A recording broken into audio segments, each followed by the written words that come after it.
welcome to your second monitor. Today is the last video in my series of Lorwyn Eclipsed Commander deck techs. I've released a new Lorwyn Commander deck every Thursday through now when the Ninja Turtle set is about to drop, in addition to my usual Monday Commander deck tech videos. So if you want to see the Lorwyn decks I cooked up, and I recommend you take a look because I think they're pretty fun, feel free to check out that playlist linked in the video's description. As you see, today our commander is High Perfect Morcant, the ruler of Lorwyn's Gilt-Leaf Elves who lives in the palace at Lissalana. She's a cruel and tyrannical leader, one who wants to bring the citizens of Lorwyn under Elvish control once more, which would coincidentally mean she'd have authority over the entire plane. Look, if wanting to rule the world and subjugate all the other races that she sees as beneath herself didn't make it clear enough, Morcant is a villain. But as we'll discuss in a moment, her evil perspective is right at home among the Gilt-Leaf, making her, I guess, the best at being horrible. As much as I dislike Morcant herself, I'm as excited to share this deck with you as your friends will be excited for you to put it back in your bag. But before we get started, let's go over my deck building template. I like to build my decks around my commander. I want to show off why it's such a cool legendary creature and why I put it at the head of my deck. So I put 30 cards or so toward doing whatever that card asks of me. This is our game plan. It's what we do at the table and how we try to win. I put 30 more cards toward these categories of support: card advantage, acceleration, and interaction. I usually run 1 or 2 sweepers, sometimes more if it would play into that game plan, sometimes none at all, but I almost always keep to my floor of 38 lands so I can make sure I hit my land drops and I can play the game.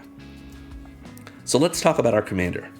High Perfect Morcant is a 4/4 legendary elf noble for 2 a black and a green that says whenever she or another elf we control enters, each opponent blights 1, meaning they get to choose a creature they control and put a -1/-1 counter on it. And then, at sorcery speed, we can tap 3 untapped elves we control, including Morcant herself, to Proliferate, meaning we choose any number of permanents and or players, and then each permanent and or player gets an additional counter of each type that they already have on them. So, for those who don't know, the Elves of Lorwyn are the worst. They're racist, eugenicist supremacists who equate their perception of beauty with the worth of a being. They even separate themselves into multiple castes based on how beautiful they are, assigning status accordingly, from the faultless to the immaculate, to the exquisite, to the perfect. Morcant is, of course, the queen of the elves, and the highest among these perfects. So beautiful that there's no one more fit to reign than she is, right? Everyone below all of these castes is an eye blight, barely a person, and that includes every single non-elf on the plane. And you know, this might be considered heavy-handed storytelling for the villains in a fantasy card game. It calls out its own lack of depth by actually making lookism the basis of this terrible society. It's a little clever, pointing out how literally superficial and thin-skinned these elves are, but it also comes across as the kind of ludicrous exaggeration that can only be treated seriously in a genre of fiction like high fantasy. It twists the Tolkienian idea of elves, with their unearthly beauty and vaunted virtue, into something petty and terrible, which makes for a great villain. So why not bring that villainy to the table? That's what our deck is about. We're based around the Elf Ball deck archetype, but we are rotten to our core. Our commander's very presence is a blight on the rest of the battlefield, and that blight spreads with every new subject who bows to her. On the surface, we might seem fine, but as the game goes on, our toxicity becomes apparent. We aren't here to be a deck you play more than once or twice in a commander night, nor a deck you bring to a pod of strangers, at least not without an accompanying sales pitch and disclaimer. Instead, we have -1/-1 counters to undercut our opponent's creatures. We have Typal synergies that allow Morcant to send those counters to every creature in play, then tap down our board to proliferate on those creatures until they're either ineffective or clogging up their opponent's graveyards. That doesn't cost us mana, so we ramp our way into more elves, which means more counters and more deaths. And we have payoffs for that, drawing cards and pinging opponents when their creatures die, or moving -1/-1 counters to other creatures before we steal them and make them servants to our elven empire. It doesn't stop there. We have sources of poison to make our proliferation even more deadly. We have sources of death touch to make combat painful for our opponents, as well as ways of sacrificing our creatures for value or just getting rewarded when they die.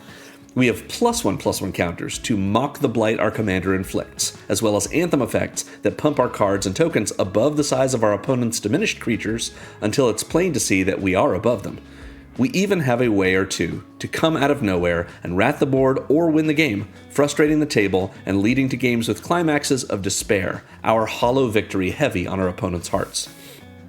Just like the society our deck represents, we're the bad guy when we play it. The struggle at the table gets our opponents involved emotionally, inviting them to fight against a deck that feels unfair and unwelcoming, even if it's mechanically totally fine.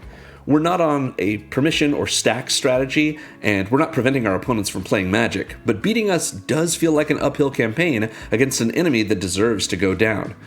We are a boss battle, not because we're hard to beat, but because we're satisfying to fight.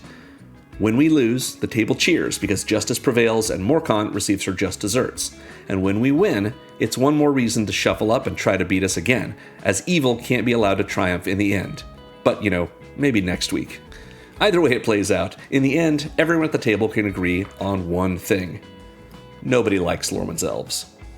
You'll enjoy this deck if you like stepping into the role of the villain, silently rooting for your friends as they become heroes only by beating you.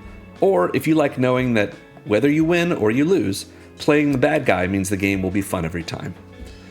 So, as usual, this Moxfield list we're going over today is linked in the video's description. At the bottom of the list, you will see a considering section full of cards that I thought about putting in and ultimately didn't make the cut. But if you have a bigger budget or a smaller one, if you have a different strategy you want to focus on, a particular one of the sub-strategies that I used that you want to emphasize, or you just have different ideas and you want to get inspiration for how to develop them, that considering section is a great place for you to start when you build your own high perfect Morcant deck. So we're going to start with the obvious place, Elves. We have a section full of Elves. We've got 35 of them.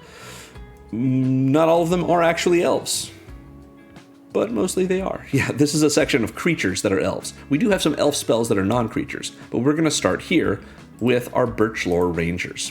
This is a single green mana for a 1/1 Elf Druid Ranger that if we tap 2 untapped elves we control, and we can tap the rangers themselves, we can add 1 mana of any color. It also has Morph for a green, meaning we can play it as a face-down 2/2 for 3 generic mana, and then at any time we have priority, pay a green and flip it over in a way that doesn't use the stack.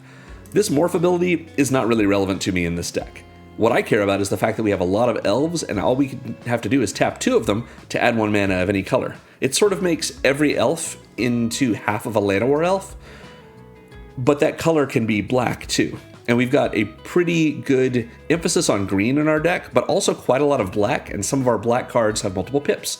So being able to tap down our elves, particularly our token elves, for mana at a rate of 2 creatures for 1 mana is a pretty good deal for us. Birchlore lets us do that all over the place. I mentioned the Llanowar elves. We're running them. They're from Alpha. A single green for a 1/1 elf druid, taps to add a green.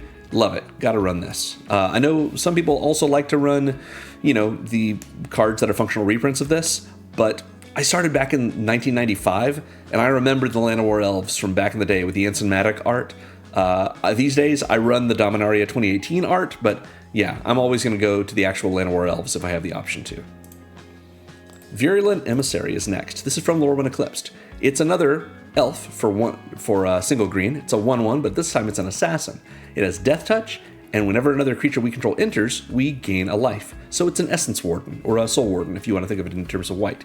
This helps us because we definitely have ways of losing life in our deck, and being able to gain it back is pretty sweet, in addition to having a 1/1 Death Touch for 1. Elvish Visionary is next, another classic. 1 and a green for a 1/1 Elf Shaman. When it enters, we draw a card. Just replaces itself. That's great. That's all we need from it. Elvish Warmaster is next. And even though this is from Kaldheim, to save us a couple of bucks, we're using the Lord of the Rings printing. But yeah, go with whichever one you want. Good card either way. This is a 2/2 Elf Warrior for 1 and a green that says whenever 1 or more elves we control enter, doesn't say non-token, create a 1/1 green Elf Warrior creature token, but only once each turn. So essentially, playing an elf gets us an extra elf, making all of our elves into, a creature that comes with a buddy, essentially. And who doesn't like those? Plus, Elvish Warmaster can be a good finishing card for us, because for 5 and double green, we can give all of our elves +2/+2 and Death Touch until end of turn. Pretty good. Next, we have Leaf-Crowned Visionary. This is actually my favorite elf lord. Double green for a 1/1 elf druid that gives all other elves we control +1/+1. This is a line of text we're going to see several times today. It also says whenever we cast an elf spell, it doesn't say elf creature spell, which is going to be relevant later. We can pay a green, and if we do, we draw a card. So that's pretty sweet. 1 mana for card draw for doing something we were going to do anyway. Awesome. Next we have Miara, Thorn of the Glade. 1 and a black for a 1/2 legendary elf scout that says whenever she or another elf we control dies, we can pay 1 and a life to draw a card. And she has partner, which isn't relevant to us, but this is sort of the dark mirror to Leaf-Crowned Visionary. When we cast the elves, we get cards.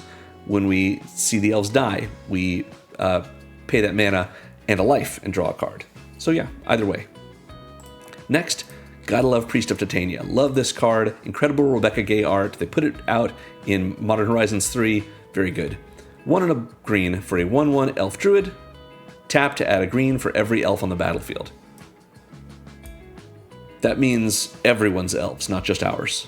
We can tap the priestess for so much mana. Next up, we have Skimfar Avenger. I'm a big Kaldheim fan, so I'm always excited when we see one of these elves be a Kaldheim card. 1 and a black for a 3/1 elf berserker that says whenever another non-token elf or berserker you control dies, you draw a card and lose a life. So this is the same kind of effect as we're getting from Miara for our elves, except we don't have to pay for it. So a little bit of redundancy there is very nice. Eladamri Corvectal. I hope I'm getting that right, but all you Vorthoses watching, I hope you like my channel. Let me know in the comments how to say this specifically. Eladamri is 3 and double green, or it's 3 mana. It's 1 and double green for a 3/3 legendary elf warrior that lets us look at the top card of our library at any time and cast creature spells from the top of our library. Does not say elf spells. So our non-creature elf spells we don't get to cast, but our very few non-elf creatures we do. We can also pay a green and tap Eladamri and tap 2 untapped creatures we control to reveal the top card of our library or a card from our hand. If we reveal a creature card, we just get to put it straight on the battlefield. So it's sort of us tapping a green and 3 elves, these 2 and Eladamri, to Elvish Piper out a card, either from the top of our library or from our hand. We don't have too many elves that are super expensive that way, but this is sort of another way for us to sort of pseudo-convoke an elf out, and that's pretty sweet. Next is Elvish Archdruid. This is 1 and double green for a 2/2 elf druid, gives all of our other elves +1/+1, and taps to add a green for each elf we control. So a little bit of a combination of Priest of Titania and our elf lords altogether. Evolution Sage is next. This is 2 and a green for a 3/2 elf druid with landfall Proliferate. So one of our only other sources of proliferation beyond our commander, but a very good one. All we have to do is play lands or get lands to come into play for us, and we put more counters on things. Maybe we're putting counters on our elves. Most of the time, we're putting -1/-1 counters on our opponent's creatures and just getting to add more and more of them. But we might be proliferating poison on our opponents. That seems fun too. Furdok Core is next. This is not a creature spell. So it does fit in this section because we care about, with Morcant, whenever she or another elf we control enters. Elf, in this case, because it does not have a type specified, like it doesn't say elf creature, what it means is elf permanent. So Furdok Core is an artifact for 3 generic mana, but it's a kindred artifact with the shapeshifter type and with the changeling ability, meaning it is every creature type. Not this artifact is, this card is. So in all zones, it is every creature type, including elf. So this is going to enter the battlefield as an elf permanent, which will trigger High Perfect Morcant. We're going to be able to get her trigger off of it, even though this isn't a creature. Similarly, Elvish Archdruid says add a green for each elf you control. Furdok Core is an elf. It does not say elf creature, so it cares about elf permanence. So there you go. If Furdok Core goes to the graveyard somehow, if we sacrifice it or it's otherwise destroyed, Moving from the battlefield to the graveyard is dying. Even though we don't typically see the word die printed to refer to anything other than creatures, it still counts. So Skimvar Avenger is going to see Furdok Core go to the graveyard, and it's seeing a non-token elf die. So it'll draw us a card and lose a life. Changeling is a little weird, but that's how it works, and it's pretty sweet.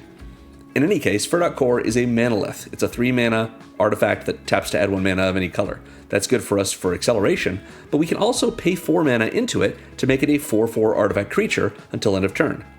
When we do that, it retains Changeling, so in our deck, what's relevant to us is the fact that it's a 4/4 elf. So it's not coming into play then, it already is in play. But if we have a situation where something does care about elf creatures, well, activating this ability for Furdok Core and letting it resolve is going to make this into an elf creature, because it's a creature with Changeling. So yeah, very nice. Next we have Generous Patron, which is quite expensive if you don't get the Final Fantasy Commander printing, so look out for that as a way to save money. 2 and a green for a 1/4 Elf Advisor that says when it enters, we support 2, meaning we get to put a 1/1 counter on each of up to 2 other target creatures. We can't put 2 counters on one creature, it's got to be 1 counter on up to 2, and it's got to be other creatures, so we can't put it on the patron itself. However, whenever we put 1 or more counters on a creature we don't control, we draw a card. This is an amazing draw engine. It means if Morcant's in play and the patron's in play, or the patron comes in, we're going to get to put a -1/-1 counter on one of our opponent's creatures. Generous Patron's going to see that, or rather, we are not putting those counters on them. I'm sorry, I'm getting this wrong. Generous Patron is in this deck not because the -1/-1 counters that we put on our opponent's creatures draw us cards. That's not true. Morcant does not put those counters on our opponent's creatures. She has our opponents blight their own creatures, which means our opponents are putting those counters on their creatures. So we're not putting those counters there. So why do we have the Generous Patron here? The reason is because of Proliferate. When our opponents blight their creatures, they are putting -1/-1 counters on their permanents. When we proliferate, we are putting more counters on our opponents and or their permanents, as well as maybe our own things if we want to. So every time we proliferate, as long as we're putting counters on our opponent's creatures, we draw a card. So every time we proliferate, Generous Patron's going to get us a card draw, assuming, we didn't only proliferate on our own stuff or on our opponents or ourselves. So yeah, Generous Patron, don't be confused. It's not going to draw us a card every time blighting happens, but it is going to draw us a card every time we proliferate. Or most every time we proliferate, at least.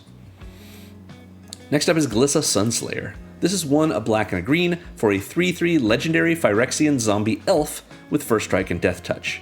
Whenever Glissa deals combat damage to a player, we get to either draw a card and lose a life, destroy an enchantment, or remove up to 3 counters from a permanent.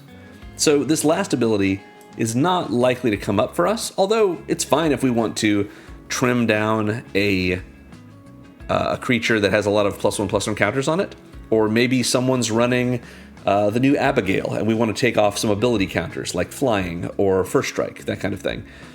Generally, though, what we're doing with Glissa is attacking with her as a 3/3 first strike death touch, which means if she gets blocked by fewer than 4 things, those things are going to die if they didn't have indestructible. So generally, players are going to say, first strike and death touch, that just means evasion, right? We just don't block that. It's better to just take 3 damage. Which means if they do, we're either going to lose a life and draw a card, or we're going to blow up an enchantment, which may be controlled by that player we attacked, but maybe someone else's. In any case, we often use her to just draw cards because we can ramp very easily in this deck, and we want more cards to fuel ourselves to be able to cast spells and thereby have Elves enter and trigger Morcant. Next up is Imperious Perfect. This is another perfect, just like our commander. 2 and a green for a 2/2 elf warrior that gives all of our other elves +1/+1, so it's another elf lord. And we can also pay a green and tap it just to make a 1/1 green elf warrior creature token. So for a single green and tap this perfect, we get another token. It will be a 2/2 at least, because it's a 1/1 getting this anthem effect, but also it triggers Morcant, which is what we want. We want to be able to do this whenever we need to. So maybe passing our turn with the Imperious Perfect still untapped, is good because on an opponent's turn, when it looks like they've just played a 1/1 of some sort, or an X1, and then they go to pump it up, we can activate the perfect, making an elf, and having that player blight one of their creatures, which may have to be that X1 that they got out. In any case, doing this at instant speed can be very powerful for us, and even if we don't, it's still fine. We're getting a 2/2 out of the process and triggering our commander, and we can use that 2/2 immediately, if we have enough elves remaining, of course, to activate Morcant and Proliferate. Next up, we have Llanowar Visionary, a card I loved from M21. This is a combination of Llanowar Elves and Elvish Visionary. For 2 and a green, we get a 2/2 Elf Druid. When it enters, we draw a card, and it taps for green. Very, very strong for us, even though it's just a Grey Ogre, but it comes with a card. It taps for mana. Seems good. Morcant's Loyalist is next. This is 1 a black and a green for a 3/2 Elf Warrior that gives all other elves +1/+1, the ones that we control at least, and when it dies, we get to return a target elf from our graveyard to our hand.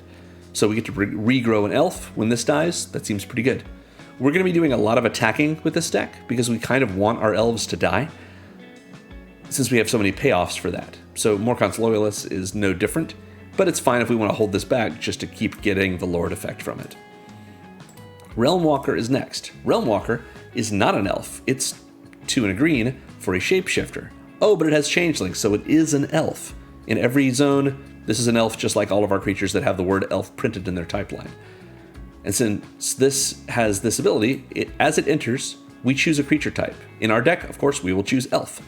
We can look at the top card of our library at any time, and we can cast creature spells of the chosen type from the top of our library. So, not quite the same as Eladamri, but still very good. And it's nice to have that redundancy and access to the top card of our library, since we have so many elves in this deck. 35 different elves that we can cast, which means with the Realmwalker out and our commander in the command zone, that's 33 cards, which is a third of our deck. So pretty likely we're going to be able to cycle through the top card of our library rather than have to cast spells from our hand. Next up, we are running Reclamation Sage. Chomping Changeling is brand new and is very cool, but I wanted to, since I had the option to run a card that actually says elf on it, I thought running a 2/1 is better than a 1/2, just for the sake of flavor. But obviously Chomping Changeling is essentially the same card as this, except it's a 1/2. And it's an elf as well. So Rec Sage is 2 and a green for a 2/1 Elf Shaman. When it enters, we can naturalize something, destroy an artifact or an enchantment. This is a good interactive piece, as well as triggering our commander and just being an elf to help out all of our elves. Next is Shaman of the Pack.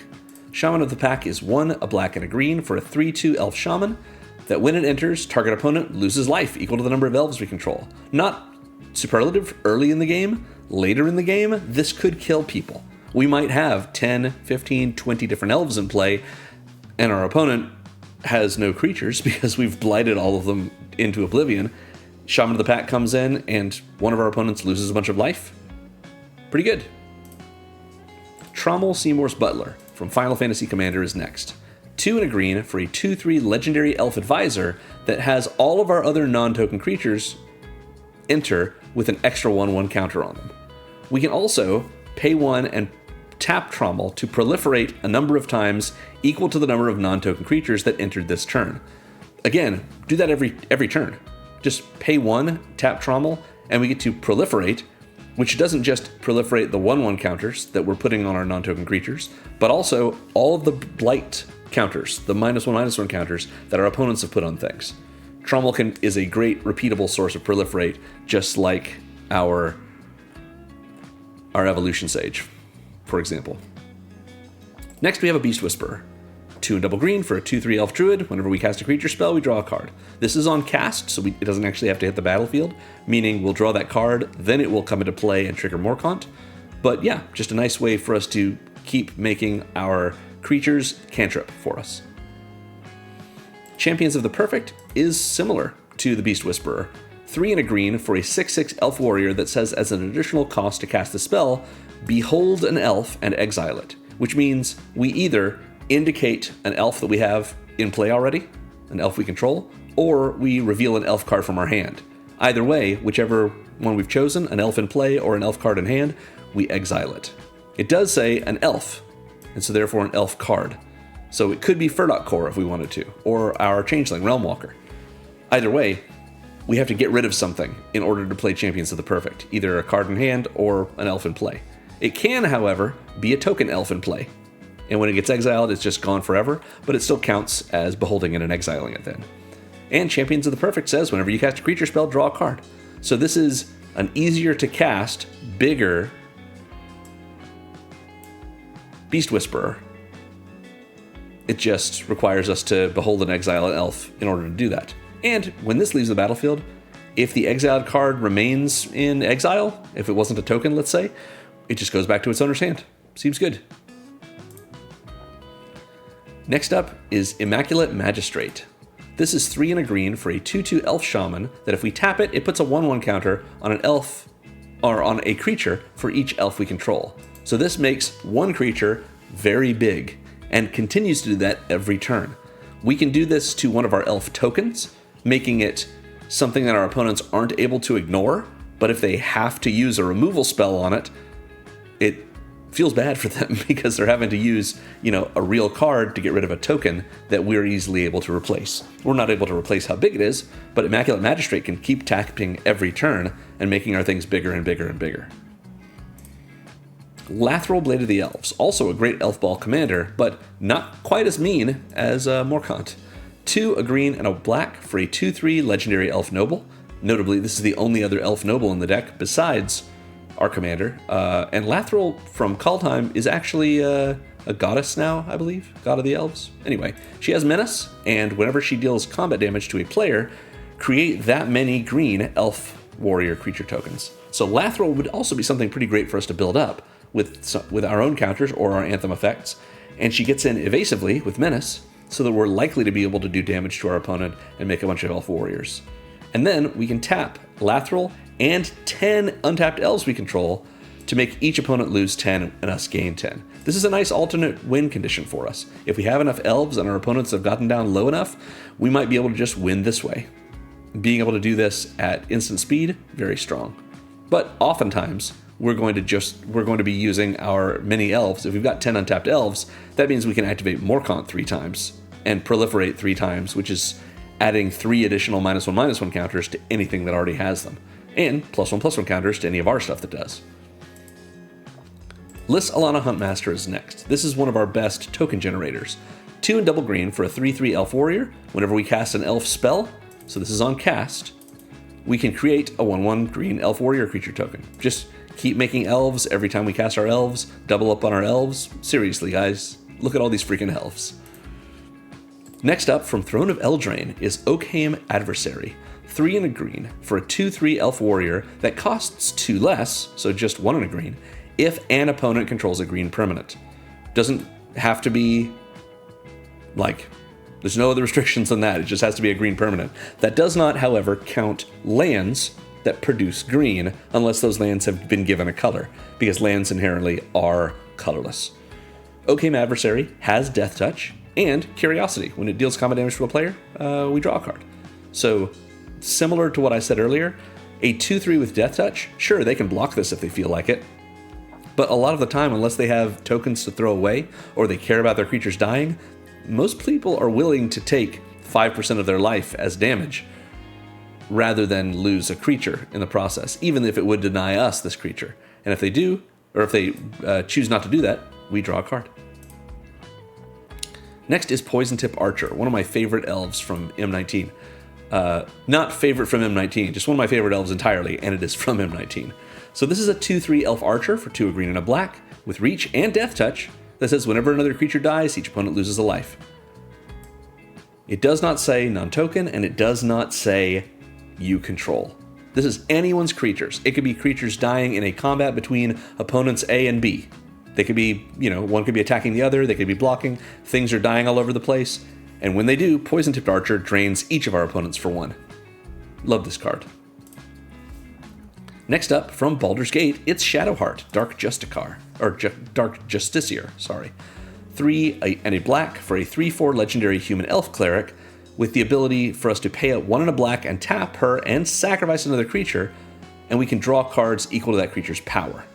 It also has choose a background, which, just like partner, is not relevant in this deck, but being able to have Shadowheart as a regular sack outlet for us, and to draw cards, not just 1 when we sacrifice a creature, but cards equal to its power, that can really be strong for us, especially later in the game, if we have, a bunch of tokens out, and either 1/1 counters on those tokens, or maybe a couple of our elf lords out. So sacrificing an elf token might net us 3 or 4 cards. Seems good. Next is Shesra, Death's Whisper, from Adventures in the Forgotten Realms. 2, a green and a black for a 1/3 legendary elf warlock with Bewitching Whispers. When she enters, target creature blocks this turn if able. So that means if we're planning to attack with one of our Death Touchers, we get to ensure that one of our opponent's creatures is going to die to it, because it has to block. And, Whispers of the Grave, at the beginning of our end step, if a creature died this turn, we can pay 2 life, and if we do, we draw a card.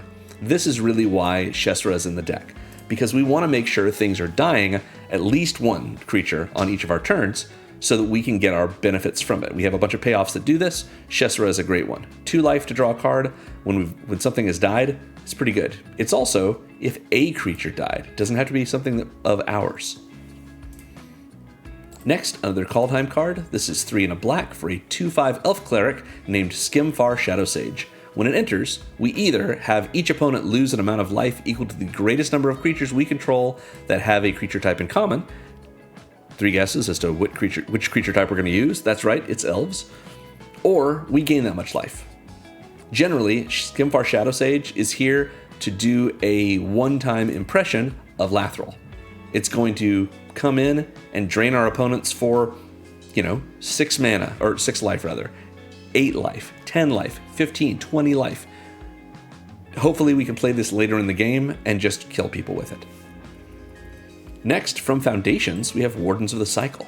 This is 1, a black and double green for a 3/4 elf warlock with a morbid ability. At the beginning of our end step, if a creature died this turn, just any creature, we either gain 2 life or draw a card and lose a life. Usually this is what we're doing. This works much better for us. But yeah, very sweet. Kind of a different take on Shesra. Nath of the Gilt-Leaf. This is a card from the Gilt-Leaf, just like Morcant. 3, a black and a green for a 4/4 legendary elf warrior that says at the beginning of our upkeep, we may have target opponent discard a card at random. And whenever an opponent discards a card, we can create a 1/1 elf warrior. So this is one of our cards that really sticks out as we are the villain at the table. We don't care that our opponents are discarding cards. We just want to make an elf at the beginning of our upkeep every turn. The fact that it costs one of our opponents a card, well, that's too bad. This is a great way for us to really focus on one person or spread the pain out, getting our elf token in play, triggering our commander, and then our turn begins. Nath of the Gilt-Leaf, because people hate hand attack at the kind of tables that I play at generally, or that these decks are built for really. Discarding a card is really going to annoy people, which means Nath is going to end up being a removal magnet. That bait that our opponents are going to have to use their removal spells on Nath versus Morcant is going to be great. And if they don't use it, if they kill Morcant instead, we've got plenty of ramp in this deck. And while we're ramping our commander back out, our opponents are still having to discard a card every turn cycle, or at least one of them is, and we're going to get a warrior token from it. So a little bit of removal bait, a little bit of a thematic choice here, and it helps us with these warrior tokens. Finally, we have Selfless Safe Right. This is from Lorwyn Eclipsed. It's 3 and double green for a 4/2 elf warrior with flash and convoke. So we can tap our other creatures, like our many elves, to convoke this out, hopefully, without having to pay its mana cost. And when it enters, we choose a creature type. Obviously, we will choose elf. Other permanents we control of that type gain hexproof and indestructible until end of turn. So a little bit of a heroic intervention on a 4/2 body. It also says permanents we control of that type, so our Fur Core is going to count as well. So yeah, that is our Elves section. We're going to talk about this Typal section as well. Most of these are Elves as well, but these are cards that care about Elves or care about the specific type we've chosen. So, as we've seen, Birchlore Rangers lets us tap elves to make mana. Elvish Warmaster makes an elf warrior token whenever one of our elves comes in the first time.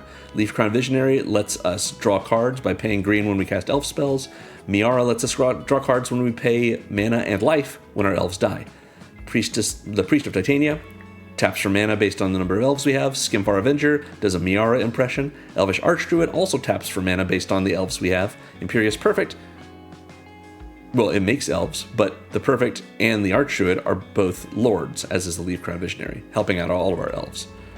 Morcant's Loyalist is another elf lord and brings an elf back when it dies. Shaman of the Pack has an opponent lose life based on the number of elves we control when it enters. Champions of the Perfect has us essentially champion an elf, and then that's relevant. Crippling Fear we haven't seen yet. This is one of our wraths. 2 and double black for a sorcery that says choose a creature type. Creatures that aren't of that chosen type get -3/-3 until end of turn. So not a huge wrath, but -3/-3 in a way is lightning bolting everything that isn't an elf, because of course that's what we'll choose. -3/-3 is also quite a lot bigger if we've ended up blighting on a bunch of creatures up to this point, or having our opponents blight on their creatures, so that toughnesses have gotten down low enough that -3/-3 could be the equivalent of -4, 5, or 6.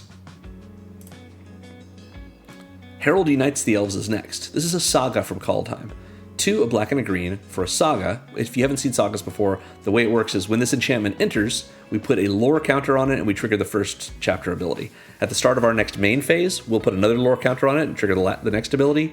And the start of the main phase on the turn after that, we'll put the third lore counter on it, trigger that third ability, and once it's done resolving, we sacrifice this saga. All summed up here.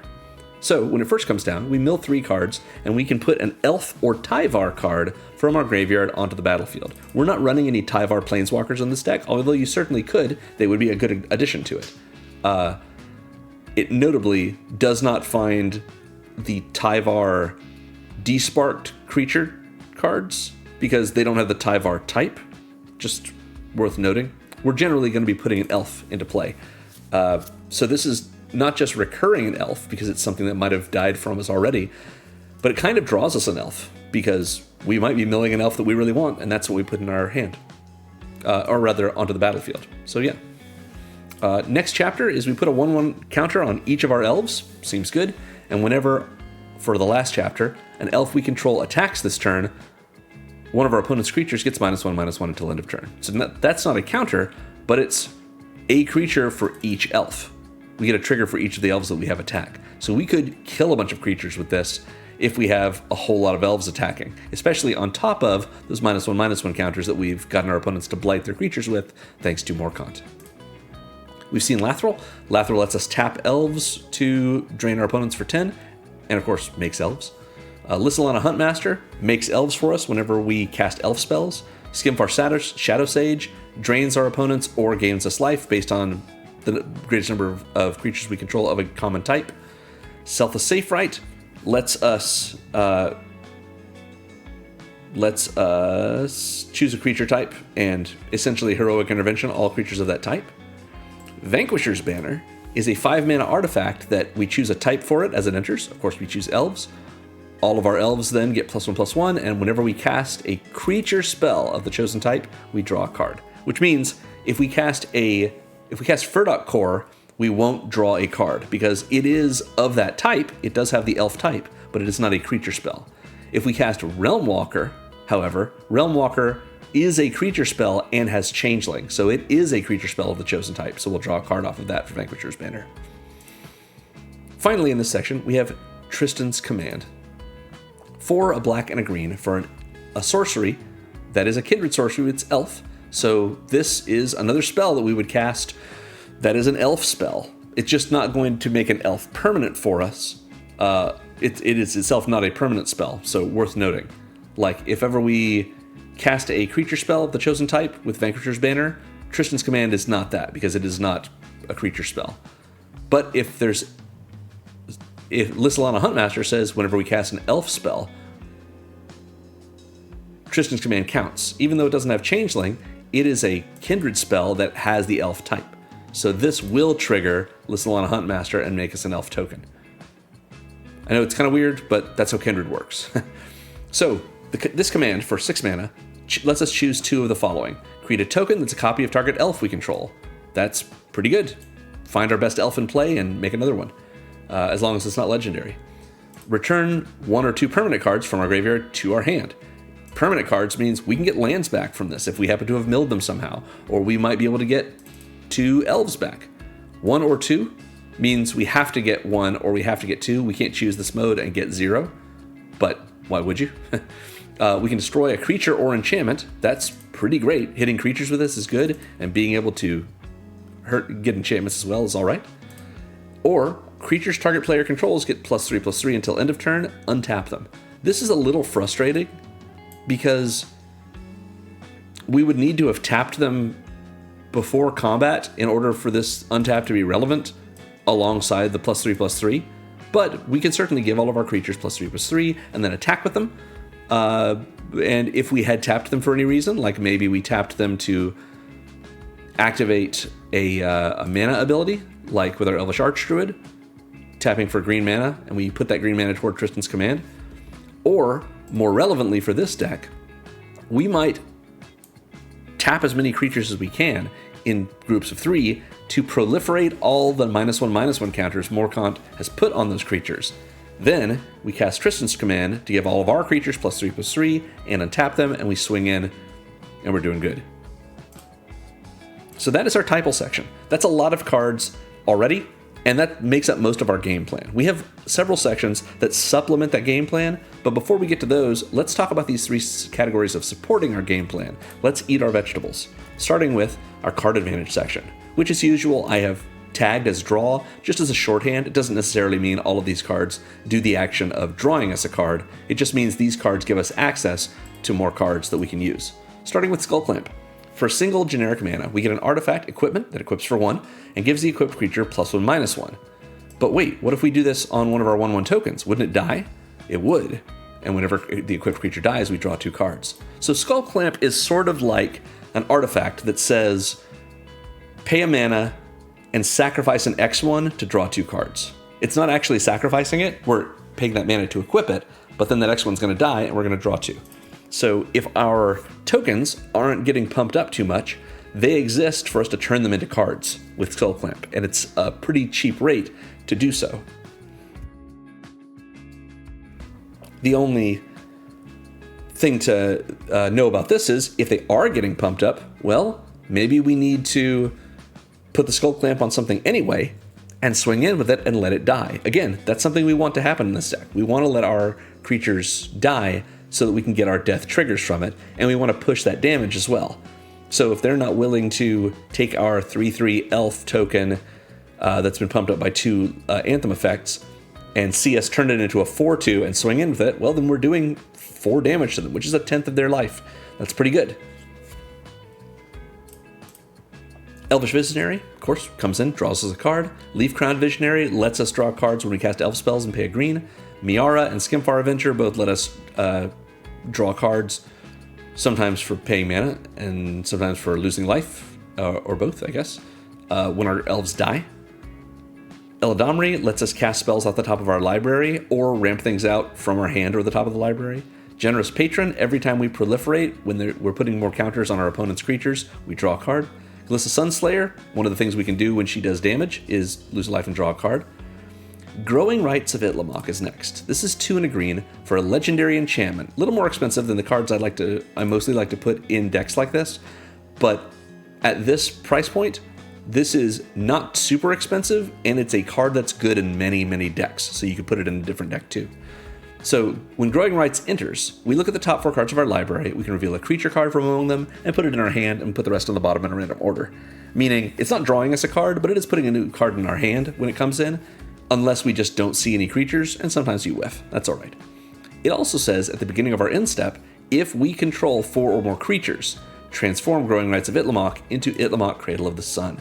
This is a legendary land that taps for green, or taps for green for each creature we control. Sort of like a couple of our different elves, like Priest of Titania. Not quite the same as Priest of Titania, but it's a single permanent we can tap for a lot of green. That's what we like. So being able to kind of draw us a creature and then pretty quickly tap for a lot of mana so that we don't have to worry about not being able to play our cards. Seems pretty good. Plus, a little added bonus. Look at these little mushroom guys. They're so cute. Next up is Infectious Inquiry. This is one of the 2 cards we have in the deck, 3 cards actually, that does poison for us. This is 2 and a black for a sorcery that says you draw 2 cards, you lose 2 life, and each opponent gets a poison counter. So there's no way of stopping that poison counter if Infectious Inquiry resolves. We're just going to draw 2 and lose 2, but that poison just comes along with it. And from that point on, every time we proliferate, we're going to be proliferating poison on our opponents as well, as a sort of parallel victory condition that's going on. We only have 3 cards in the deck that care about poison, and one of them is very hard to get that poison out. The other 2 are Infectious Inquiry and Infectious Bite. We'll see that other one in a moment. But they're so underrepresented in the deck that it means when it comes out, it's going to be unexpected by our opponents. And suddenly they're going to be like, wait, are you on poison? And we'll say, no, not really, but we are on Proliferate. And they'll go, oh no. So yeah, a solid draw spell for us that gives us that parallel victory condition.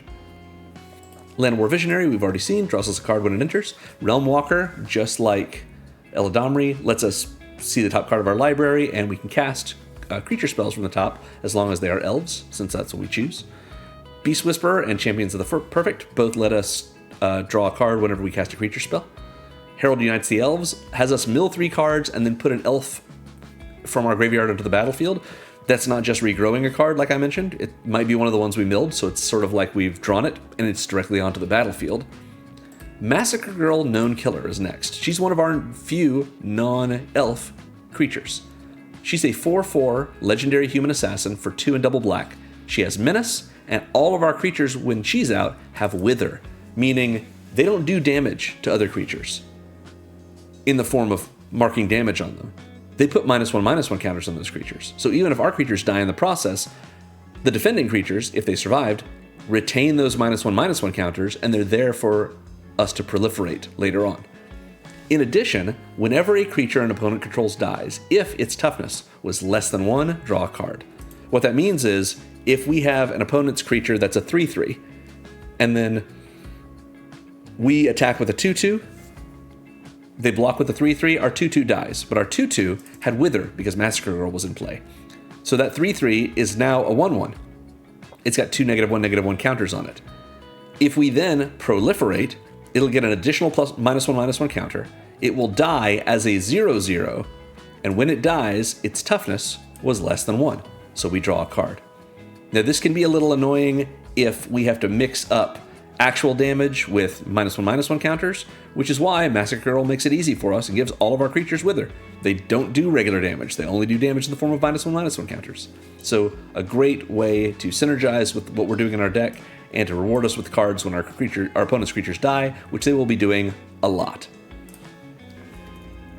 We've seen our Occam Adversary. When it does combat damage to a player, we draw a card. Shadowheart lets us sack creatures to draw cards based on that creature's power. Shesra lets us draw a card at our end step if we pay 2 life, assuming something died this turn. Warden to the Cycle, same thing. If something died during our by the time we get to our end step, we can lose a life and draw a card if we want. Vanquisher's Banner lets us draw a card every time we cast a creature spell of the chosen type, which will be Elves. And finally, we have a Planeswalker. This is our other source of poison, even though it's not likely we're going to get to it. Vraska Betrayal's Sting is a 6 loyalty Vraska Planeswalker who is completed, meaning she has a Phyrexian mana in her casting cost, which is normally 4 and double black, but it's 4 a black and a Phyrexian black. So we can cast this either for 4 and 2 black, or for 4, 1 black, and 2 life. If we pay the 2 life here, her completed ability means she comes in with 2 fewer loyalty counters. So she'd come in as a 4 mana or a 4 loyalty Vraska Planeswalker, but only for 5 mana and 2 life. Ultimately, I think it's better to cast her obviously as the 6, but we do what we can. Vraska does not have a +1. She doesn't have an inherent way to add counters to herself, but her her 0 ability draws us a card, loses us a life, and proliferates. So that's proliferating on herself as well, which is what would add counters to her. What's nice about Vraska is, if she comes in and we 0 her, we can just put her to 7 right away, which means she's only 2 away from her -9, which we might be able to put her at or above right away with our commander by proliferating with all of our elves. But we'll get to that. So, for a 0 loyalty activation, we can draw a card and lose a life and proliferate. For a -2 activation, we make target creature into a treasure, and it loses all other card types and abilities. It's just the text of the treasure, of a treasure, just being able to tap and sacrifice to add a mana of any color. But that just shuts things down. That is Minimus containment from Adventures in the Forgotten Realms. Pretty good removal effect. And if we get Vraska to -9, we can ultimate her, and if target player has fewer than 9 poison counters, they get a number of poison counters equal to the difference. That means one of our opponents suddenly has 9 poison counters. Doesn't matter if they had any before or how many they had. They're suddenly at 9. If Morcant's in play and we have 2 other untapped elves in addition to her, we just tap them and that player loses the game immediately as we proliferate the poison counters on that player. Now this is target player, so it's not going to win us the game right away unless we only have one opponent left. But Vraska, especially late game, can come down and end up with enough loyalty right away from proliferation thanks to Morcant for us to ultimate her immediately. And if we've got one more proliferation in us, that's all it takes. Or if we can protect Vraska until the next turn and proliferate with her, again, that's all it takes. Very nice. So that is our card advantage section. Let's talk now about acceleration, which again I've just shorthanded as ramp here. So the Birchlore Rangers let us tap 2 elves to make a mana. Llanowar Elves taps to add a green mana. Soul Ring, of course we're running, is a single generic mana for an artifact that taps for 2 colorless. That's very powerful. Of course we're going to keep it in here. The same is true of Arcane Signet. It's not as powerful, but it's still very good. 2 generic mana for an untapped artifact that taps to add 1 mana of any color in our commander's color identity. So in this deck, black or green.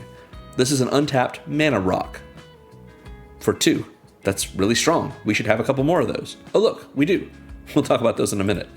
Farseek is next. This is 1 and a green for a sorcery that lets us search our library for a plains, island, swamp, or mountain card, put it on the battlefield tapped, and then shuffle. So we can't look for a forest unless it happens to share one of these other types.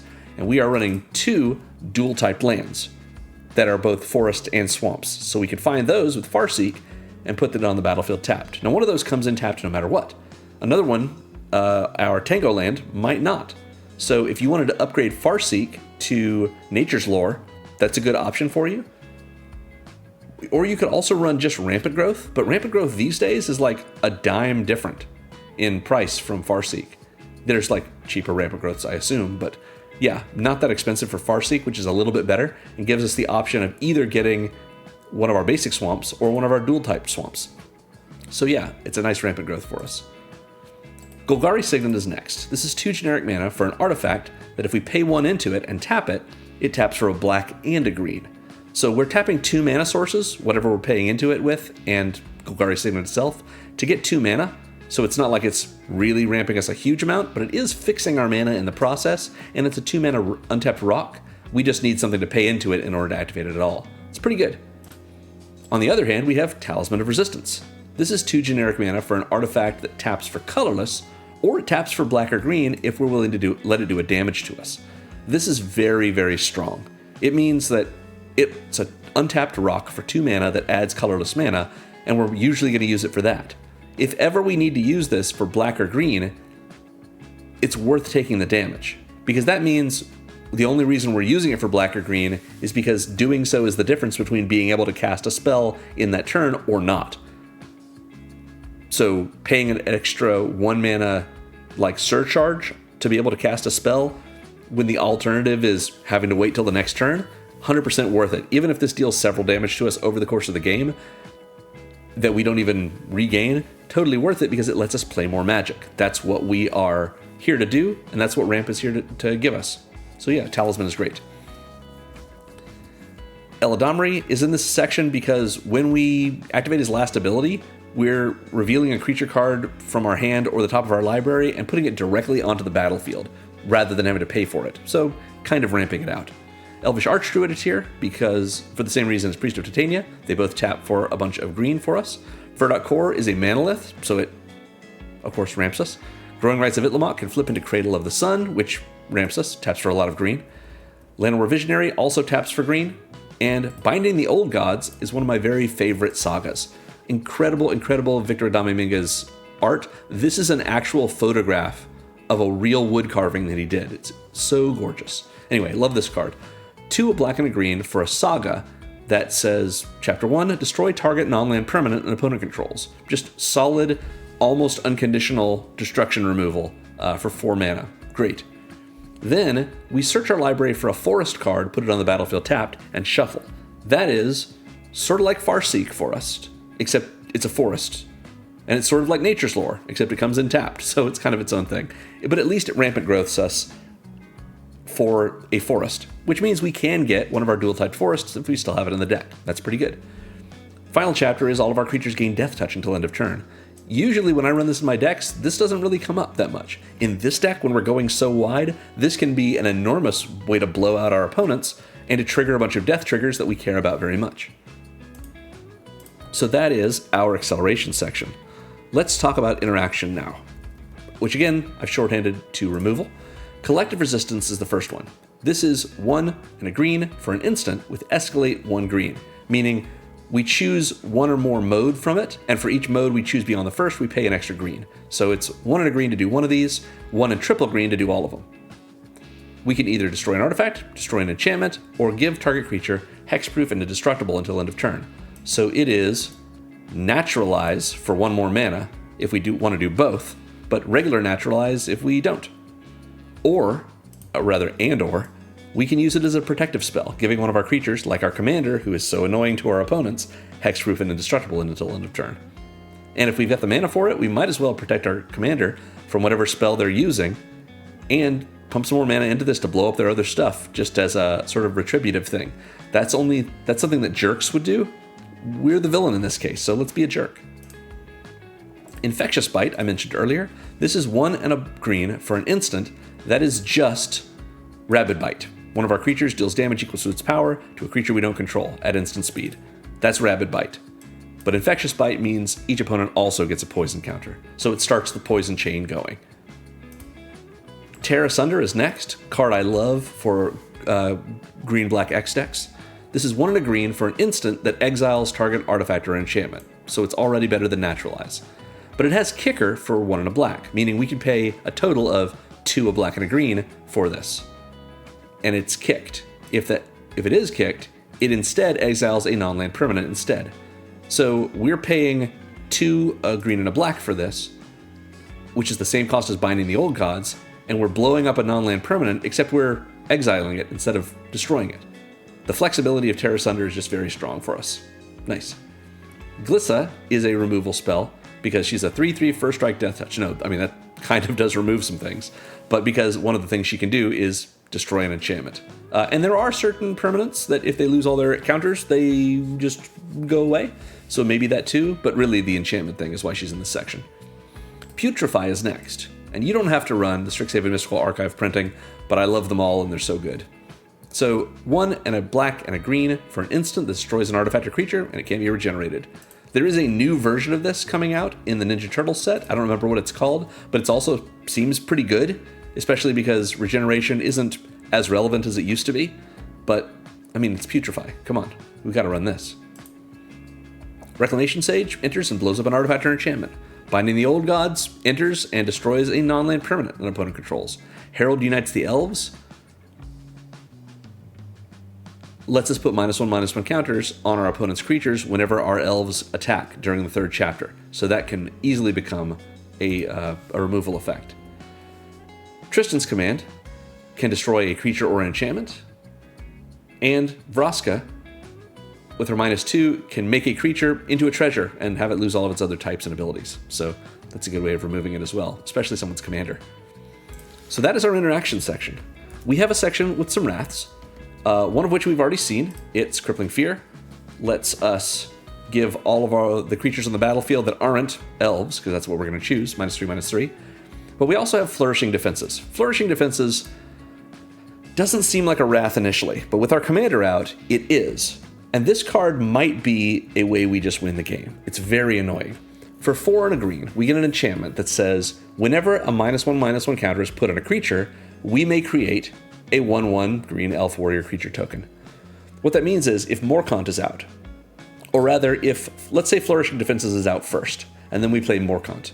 Morcant sees herself come in and causes our opponents to blight 1 on their creatures. Let's say each of them has creatures, so that's 3 1/1 counters being put out. So this will trigger 3 times, making 3 elves.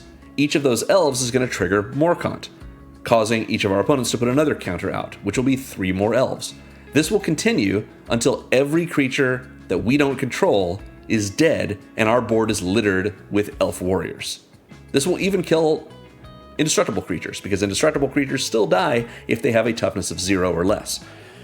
Flourishing Defenses with our commander. If our commander's already in play when we play this, we need to get an elf into play first. We need to get get a -1/-1 counter put on a different creature. So the easiest way to do that is to get one of our elves into play and cause our commander to force our opponents to blight 1.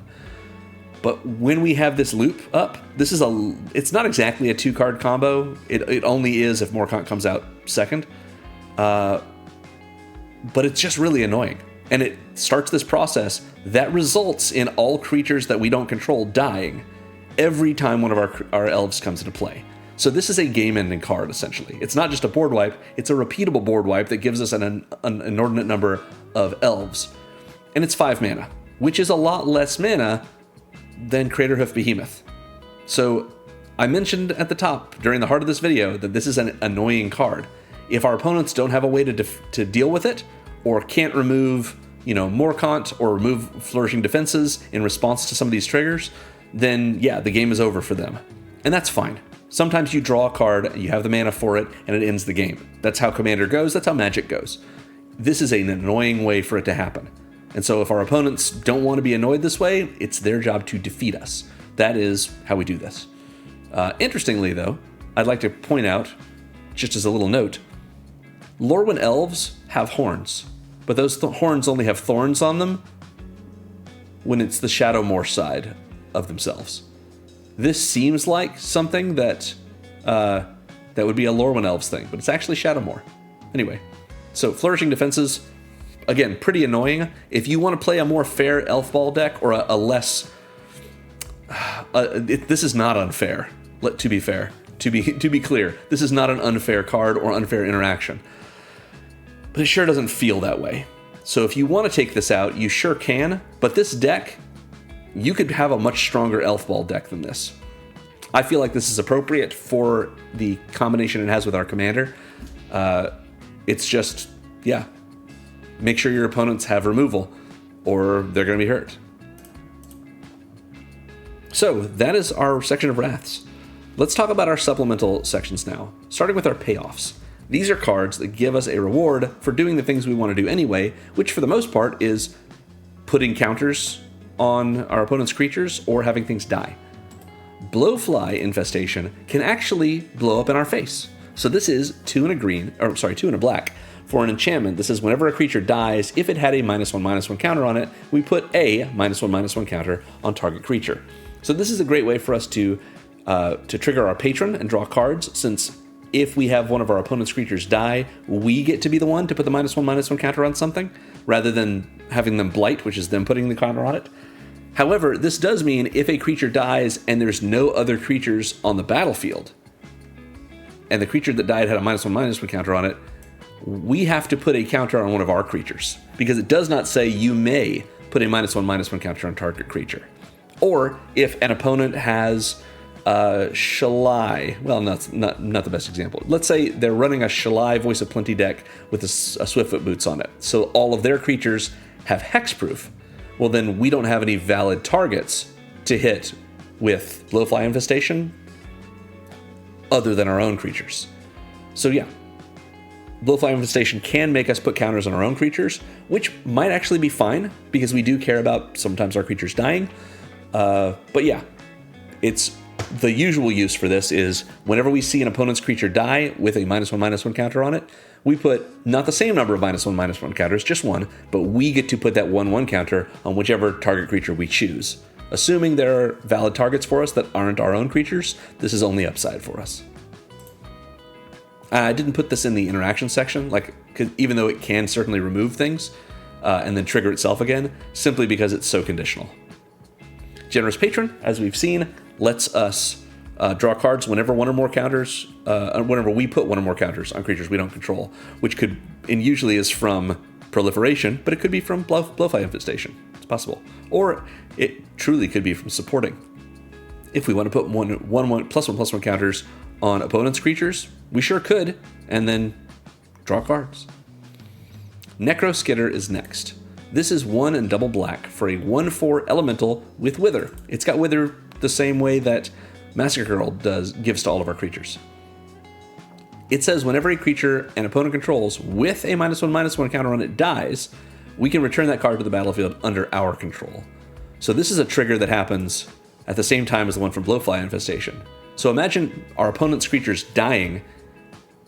We get to steal them, and we get to put -1/-1 counters on other creatures, and maybe that kills them. And we get to steal them again and put more counters on things. Just very gross with Necroskidder for just a 3-mana 1/1, or a 3-mana 1/4 rather. But having Wither can be really strong for it. That's why it's one of the couple of cards we have in the deck that isn't an elf. Similar to Massacre Girl, who we've already seen, who gives us card draw whenever creatures die when their toughness is less than 1. And of course gives all of our creatures Wither to add more and more counters to the board. Poison Tipped Archer, whenever another creature dies, each opponent loses a life. Shesra and Wardens of the Cycle care about going to our end step, and if creatures die this turn, we have a way to draw cards and maybe gain life if we want to. And we've already seen Flourishing Defenses and how it gives us so much value in the form of tokens, and with our commander, additional -1/-1 counters when -1/-1 counters get put on creatures. So that is our payoff section. We have a section of outlets just to call attention to them. These are ways that we can throw away our creatures in order to turn them into card draw. Skull Clamp is not actually a sack outlet, but it lets us either set up our creature to die and draw us cards, or maybe just kills our creature if it's an X1, so we can draw cards. And Shadowheart lets us pay 1 and a black and tap her to sack a creature and draw cards equal to that creature's power. Good way to keep the card advantage flowing. Our next section is about tokens. This is not all elf tokens, but many of these are ways for us to make elf tokens, because that's what we care about for triggering our commander. Actually, maybe these are all elf tokens. Anyway, so Elvish War Master, whenever we have one or more elves come into our control for the first time each turn, essentially the first time, we make 1 elf. Yeah. Imperious Perfect, we can pay a green and tap to make an elf warrior. Presence of Gond is an aura that we can put on either our commander or something that we think is one of our creatures that's not going to be attacking that much, but is not also likely to be targeted and removed. So Presence of Gond is 2 and a green for an aura that enchants a creature and gives the enchanted creature the ability to tap and make a 1/1 green elf warrior creature token. So the same ability as Imperious Perfect, but it doesn't cost a green mana. So Presence of Gond is a great way for us to continually get a new token every turn, which is what we want to get from things like Elvish War Master, Imperious Perfect, Presence of Gond. Lathril does combat damage to a player and makes that many green elf warrior creature tokens that are 1/1s. Lissalana Huntmaster makes those elf warrior tokens whenever we cast an elf spell. Elfsworn Giant is a giant from Foundations. For 3 and double green, it's a 5/3 giant with reach. And a landfall ability, landfall, make one of those warriors. So every time we get a land, Elfsworn Giant is going to give us an elf as well. Flourishing Defenses, we've already seen. It makes elf warrior tokens whenever we, -1/-1 counters get put on a creature by anyone. Nath has our opponent's discard has an opponent discard a card at random during their upkeep, and that makes that and any other way that they may discard cards helps us make elf warrior tokens. And Tristan's Command makes a token copy of an elf we control. So this is the one exception. All of these other ones are making the same kind of elf tokens. Tristan's Command makes a copy, but if we're copying something like Elfsworn Giant, that's going to double up on our elves. Lissalana Huntmaster is an excellent thing for us to copy, so we get even more elves. Yeah, good stuff like that. So that is our tokens section. We have a pump section. These are lots of ways to make our elves bigger. We've seen many of them. Elvish War Master, we can activate for 5 and double green to give all of our elves +2/+2 and Death Touch until end of turn. Leaf Crown Visionary is one of our lords. Beastmaster Ascension is another great reason for us to attack with our creatures, especially our tokens, even if they may die. Because for 200 green, we get an enchantment that says whenever a creature we control attacks, we may put a quest counter on this enchantment. And as long as this enchantment has 7 or more quest counters on it, creatures we control get +5/+5. This just levels up, essentially, into a 3-mana enchantment that's giving all of our creatures +5/+5. And it gets one of these counters every time a creature we control attacks. So if we attack with 7 creatures all at once, the moment, like immediately after we play Beastmaster Ascension, this is going to trigger 7 times, get 7 counters, and all of those creatures, even before blocks, are all getting +5/+5. But it doesn't end there, because we might just get this up to, 4 or 5 counters, and then proliferate it up to 7. Because we can proliferate these counters like any other counter, and suddenly all of our creatures get really big. We might do that in response to something else. If an opponent casts some kind of damage-based board wipe, or a lightning bolt, or something like that, we might have Beastmaster Ascension close to 7 counters, and in response to that effect, we have some way to proliferate. And so we do. And Beastmaster Ascension makes all of our creatures huge, and we survive that damage. Yeah, very nice.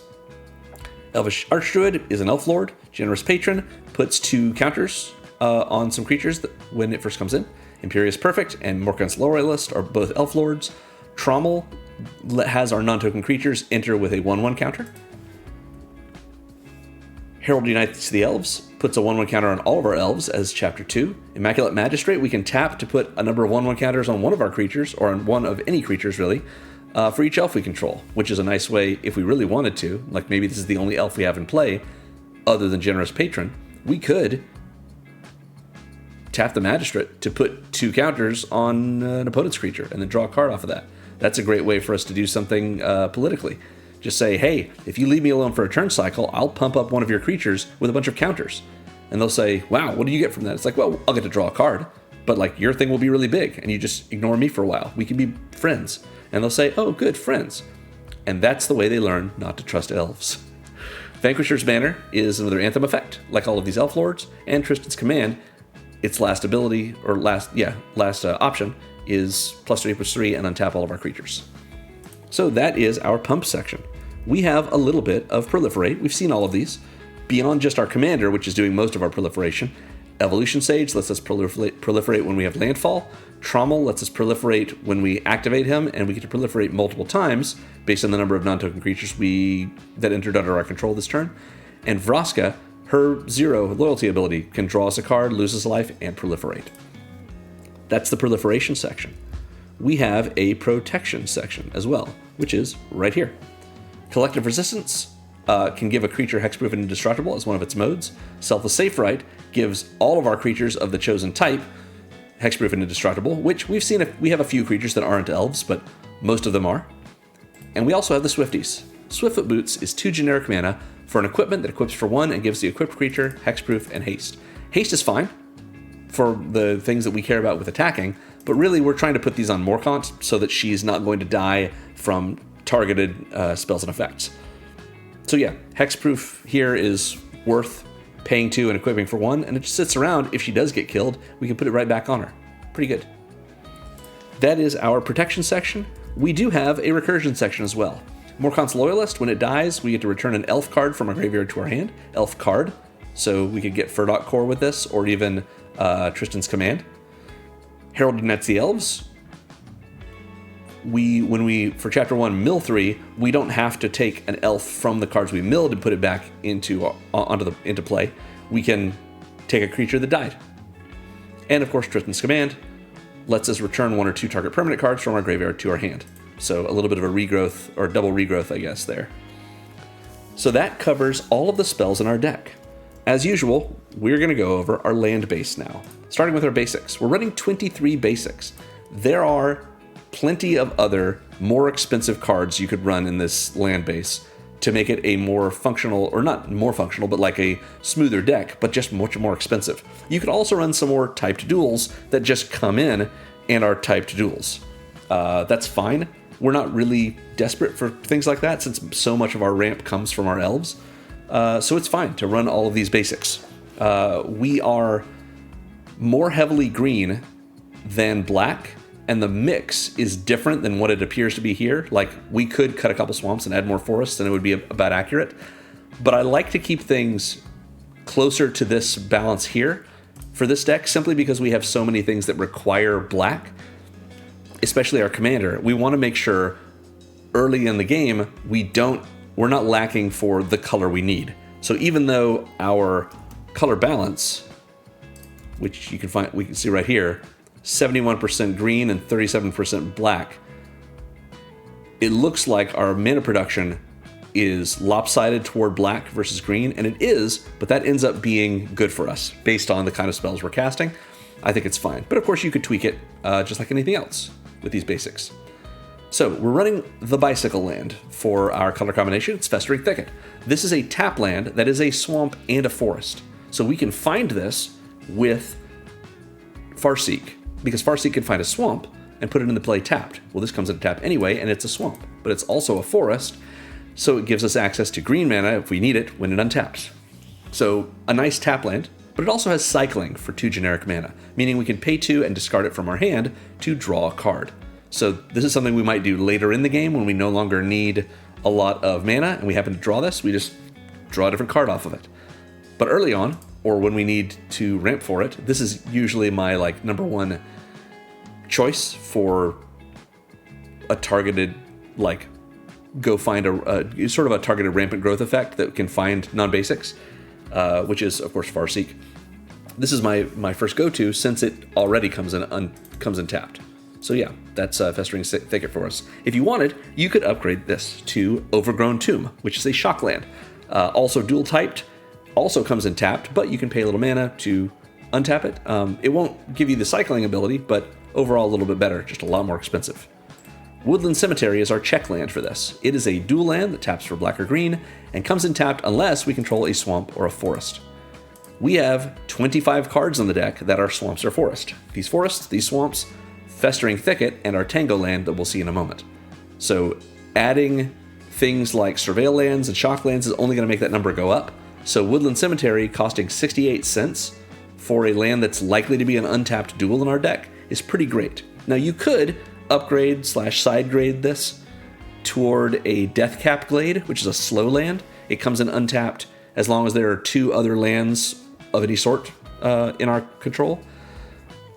But it's a lot more expensive than Woodland Cemetery, and I think with this many basics and this many typed duels, we're going to be fine with Woodland Cemetery coming in untapped. We're running Viridescent Bog as well. Viridescent Bog is a filter land. This is the same thing as the Golgari Signet, just on a land. Untapped land taps for a black and a green if we pay a mana into it. Everything I said about the Signet is true as well here. Very nice way to fix our mana. If you want, you could upgrade this to a Wasteland Verge, which will make 1 color of mana, or will make both colors of mana if we control one or both of our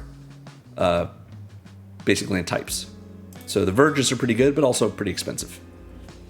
We're running all these 4 fixing lands. These are sort of the standard for me without adding any more.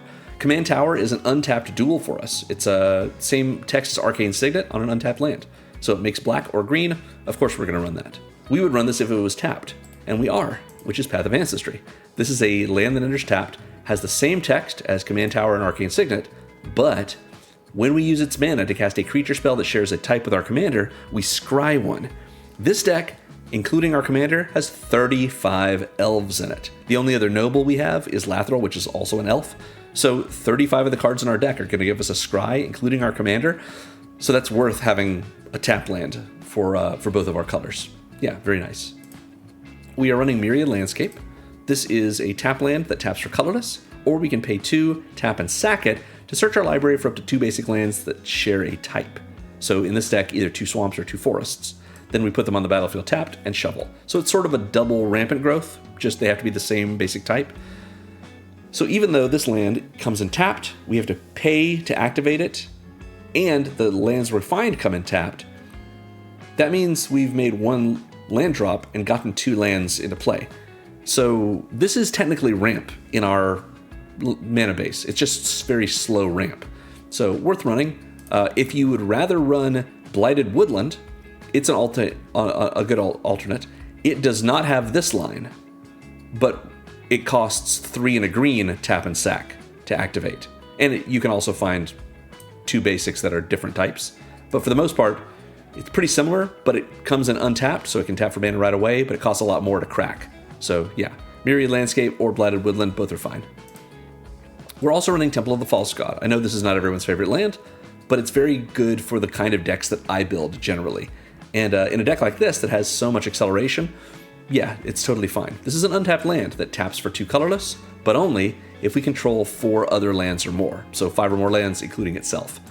So even though this is not great, if like our opening hand has a swamp and a Temple of the False God and no other mana sources, this is excellent on turn 5, or sometimes turn 4 if we've accelerated our land before that, because it's a land that taps for more than 1 mana. So yeah, this conditional amount of ramp in our land base is still good, even if it doesn't accelerate us in the early turns. We still want to be able to power out all of our spells later on. Next up, we are running Llanowar Wastes as our pain land. Like we saw our Viridescent Bog, and how it was basically Golgari Signet on a land, this is our Talisman as a land. And everything I said about the Talisman is true here as well. Totally worth running for an untapped dual land, even if it costs us a little bit of damage to tap it for colorless mana, for colored mana. And if we don't need to, we can just tap it for colorless. Fine. Plus, it's got a fairy on it, even though this is clearly from Dominaria. Kind of looks like a Lorwyn fairy. I don't know. We're running Temple of Malady. This is our... Oh, I should mention Painland. Probably the way you would go with this is either that Wasteward Verge, if you want to upgrade it, or you could kind of side grade to a Darkmoor Pathway. I really like the Pathways. I think it would be fine as an alternative to Llanowar Wastes. Temple of Malady is a scry land. It's a tap land, taps for 1 of 2 colors, comes in, scries 1. So a guaranteed scry rather than the conditional scry of Path of Ancestry. And it's another tapped duel. Sounds good to me. If we wanted to upgrade this, Underground Mortuary is the surveil land for these colors, so that's a good option for you there if you've got the money for that, or you just happen to have it in your collection.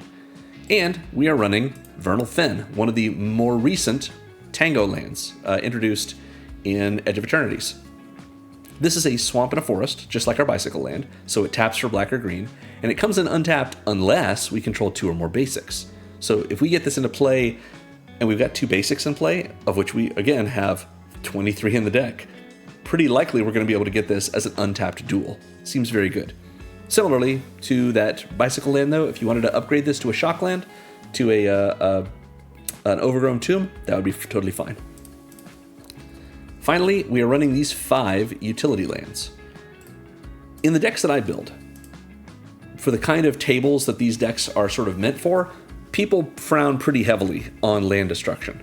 But it's okay to have one source of land destruction as an answer to a problematic land. I usually describe it as if your opponent is running a Voltron deck and they've got a Rogue's Passage or something similar to that makes their creature unblockable, or if they have a control deck and they're running a Maze of Ith or a Labyrinth of Scophos or just a Glacial Chasm.